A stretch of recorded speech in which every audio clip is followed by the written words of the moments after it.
بسم اللہ الرحمن الرحیم۔ محترم ناظرین، ہم آپ کے سامنے اس وقت دعائے استخارہ لے کر حاضر ہیں۔ سب سے پہلے آپ یہ سمجھ لیں کہ استخارہ ہے کیا۔ استخارہ اصلاً اللہ تبارک و تعالی سے خیر کی طلب ہے، یعنی جب انسان کے سامنے کسی بھی امر یا کسی بھی معاملے میں ایک سے زیادہ پہلو ہو تو اس کے لیے مستحب ہے کہ وہ اللہ تبارک و تعالی سے خیر طلب کرے۔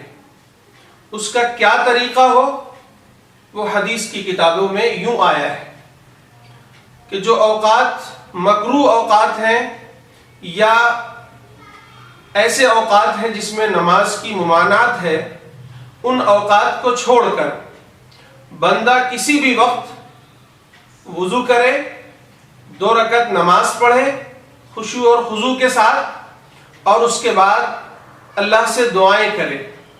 اور ان دعاؤں میں ایک دعا جو احادیث کی کتابوں میں منقول ہے، میں اسے آپ کے سامنے پڑھ کر سناتا ہوں، آپ اسے یاد کر لیں اور اس طریقے پر اللہ کے حضور دعا مانگے تو پھر اللہ تبارک و تعالی کی طرف سے جو فیصلہ ہوگا وہ خیر کا فیصلہ ہوگا۔ اور پھر استخارے کے بعد آپ کے ذہن میں جس پہلو کی طرف آپ کا رجحان زیادہ ہو، آپ اس پر عمل کر لیں اللہ کا نام لے کر، انشاءاللہ خیر ہی کا معاملہ ہوگا۔ وہ دعا یہ ہے: اللہم انی استخیرک بعلمک واستقدرک بقدرتک من فضلک العظیم فإنک تقدر ولا اقدر وأنت تعلم ولا أعلم وأنت علام الغيوب اللهم إن كنت تعلم أن هذا الأمر خير لي في ديني ومعاشي وعاقبة أمري فاقدره لي ويسره لي ثم بارك لي فيه وإن كنت تعلم أن هذا الأمر شر لي في ديني ومعاشي وعاقبة أمري فاصرفه عني واصرفني عنه واقدر لي الخير حيث كان ثم ارضني به۔ یہ دعا ہے۔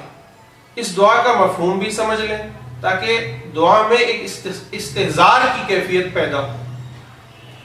مفہوم یہ ہے: اللہم انی استخیرک، پروردگار میں آپ سے خیر طلب کرتا ہوں، بعلمک، آپ کے علم کے ذریعے، وَأَسْتَقْدِرُكَ بِقُدْرَتِكَ، اور آپ سے قدرت، طاقت طلب کرتا ہوں آپ کی قدرت کے فضل سے، توانائی چاہتا ہوں، کیونکہ آپ قدرت والے ہیں، میں قدرت والا نہیں ہوں۔ آپ جاننے والے ہیں، میں جاننے والا نہیں ہوں۔ آپ علام الغیوب ہیں، غیبوں کو جاننے والے ہیں۔ اللہم ان کنت تعلم ان ھذا الامر، جب ھذا الامر کہیں تو وہاں اپنے اس معاملے کی طرف ذہن لے جائیں اور اس کا خیال لیں، اور اس کے بعد پھر اللہ تبارک و تعالیٰ سے یہ کہیں دل ہی دل میں اس دعا کو پڑھ کر کہ اے اللہ، اگر اس معاملے میں میرے لیے خیر ہے تیرے علم کے مطابق تو مولا میرے لیے اس کو مقدر کر دے۔ خیر کس چیز میں؟ خیر لی فی دینی، میرے دین کے معاملے میں خیر ہو، میری معیشت کے بارے میں خیر ہو، میری آخرت کے بارے میں خیر ہو، میرے معاملے کے انجام کے بارے میں خیر ہو، تو مولا میرے لیے اسے مقدر کر دیجئے اور میرے لیے آسان کر دیجئے، اور پھر اس میں میرے لیے برکت نازل فرمائیے۔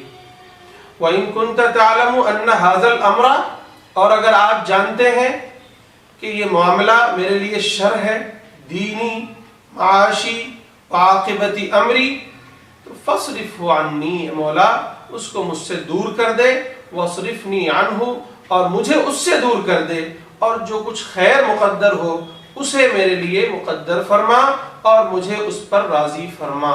یہ ہے دعائے استخارہ، یہ مستحب ہے، نبی کی ایک سنت ہے۔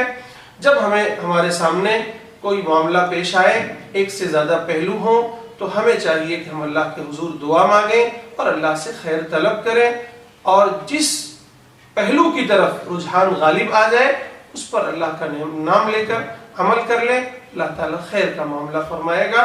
وآخر دعوانا ان الحمد للہ رب العالمین۔